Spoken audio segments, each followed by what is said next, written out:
இன்று இயக்குனர் விக்ரம் இயக்கத்தில் கேப்டன் விஜயகாந்த் அவர்கள் நடிப்பில் வெளியாகிய தமிழ் திரையுலகில் ஒரு காவியமாக இன்றும் திகழக்கூடிய வானத்தைப் போல திரைப்படம் குறித்து ஒரு விமர்சனமாக காணவிருக்கின்றோம். நீங்கள் நமது வலைவலிக்கு வருவது புதியதென்றால் மறக்காமல் நம்ம சேனலை சப்ஸ்கிரைப் செய்து வைத்துக் கொள்ளுங்கள், பெல் பட்டனை அழுத்துங்கள். வாருங்கள் காணொளிக்குள் செல்லலாம்.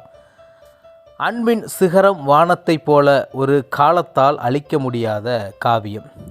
வணக்கம். என்று நாம் பார்க்கவிருக்கும் திரை விமர்சனம் என்னவென்றால், தமிழ் சினிமாவில் குடும்ப பாசம் என்ற சொல்லுக்கு இலக்கணமாக திகழ்ந்த ஒரு திரைப்படத்தை பற்றியது.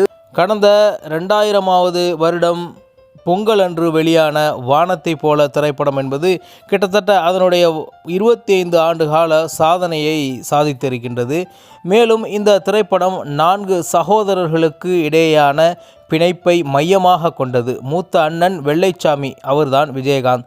தனது தம்பிகளுக்காக தன் வாழ்க்கையே தியாகம் செய்கிறார். தம்பிகள் வளர்ந்து ஆளாகி அவர்கள் வாழ்வில் ஏற்படும் ஏற்ற இறக்கங்கள் அண்ணன் எப்படி எதிர்கொள்கிறார் என்பது படத்தின் கதை. வானத்தை போல மனம் படைத்த மன்னவனே என்ற பாடலுக்கு ஏற்ப விரிந்த மனதுடன் தம்பிகளை அரவணைக்கும் அண்ணன் கதாபாத்திரத்தில் இன்றும் பலருக்கு அது ரோல் மாடலாகவே இருக்கின்றது.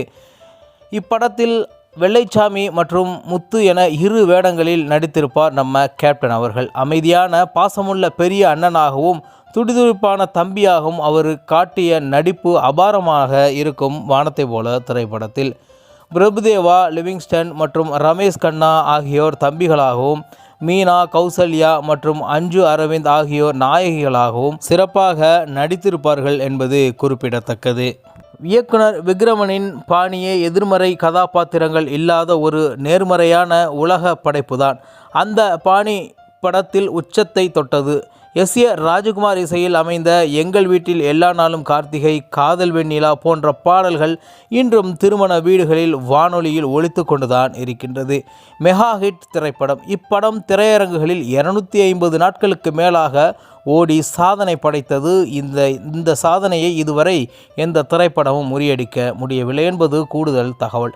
சிறந்த பொழுதுபோக்கு திரைப்படத்திற்கான தேசிய திரைப்பட விருது நேஷனல் ஃபில்ம் அவார்ட் இப்படம் வென்றது என்பது குறிப்பிடத்தக்கது. மேலும் தமிழக அரசின் சிறந்த திரைப்படத்திற்கான விருதையும் இந்த திரைப்படம் தட்டிச் சென்றது அன்றைய காலகட்டத்தில்.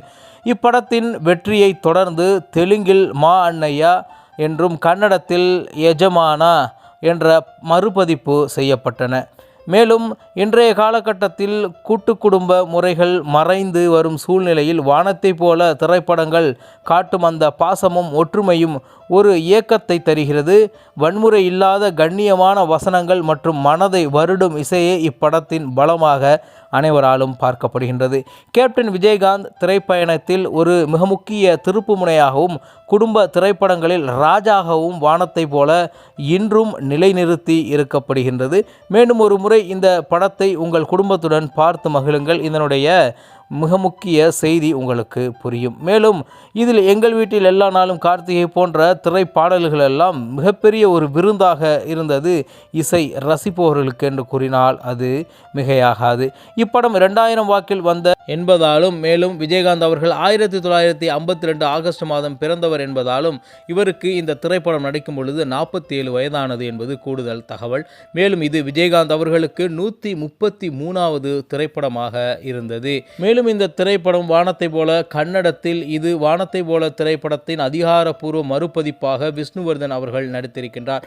தெலுங்கில் ராஜசேகர் நடிப்பில் வெளியானது. இது மா அண்ணையா என்ற பெயரில் வெளியாகியிருந்தது. மலையாளத்தில் வானத்தை போல படத்தின் பாணியில் பெரியண்ணா, தம்பிகள் பாசம், மோகன்லால் நடிப்பில் உருவானது என்பது குறிப்பிடத்தக்கது. தமிழ் சினிமாவில் இந்த திரைப்படத்துடைய தாக்கம் 2001 வெளியான மம்முட்டி நடிப்பில் ஆனந்தம் என்ற திரைப்படத்திலும் இதனுடைய இம்பேக்ட் இருந்தது. சமுத்திரக்கனி 2021 சரத்குமார் நடிப்பில் வெளியான இந்த திரைப்படம் அண்ணன் தம்பி பாசத்தை மையமாக கொண்டது. தொடர்ச்சியாக இந்த திரைப்படத்தை மையப்படுத்தி பல திரைப்படங்கள் உருவாகி இருக்கின்றன. நிச்சயமாக இந்த திரைப்படத்தை பல நாட்களுக்கு பிறகு விமர்சனமாக கேட்கக்கூடிய விஜயகாந்த் ஐயா கேப்டன் அவர்களுடைய ரசிகர்களுக்கு இது மிகப்பெரிய விருந்தாக இருக்கும். மேலும் இது போன்ற பல காணொளிகள் வர இருக்கின்றது. மறக்காமல் நம்ம சேனலை சப்ஸ்கிரைப் செய்து பெல் பட்டனை அழுத்தி பின்தொடர்ந்து வாருங்கள். மீண்டும் நல்லதொரு காணொளி உங்களை சந்திக்கின்றேன். நன்றி, வணக்கம். இது உங்கள் தமிழா செய்திகள்.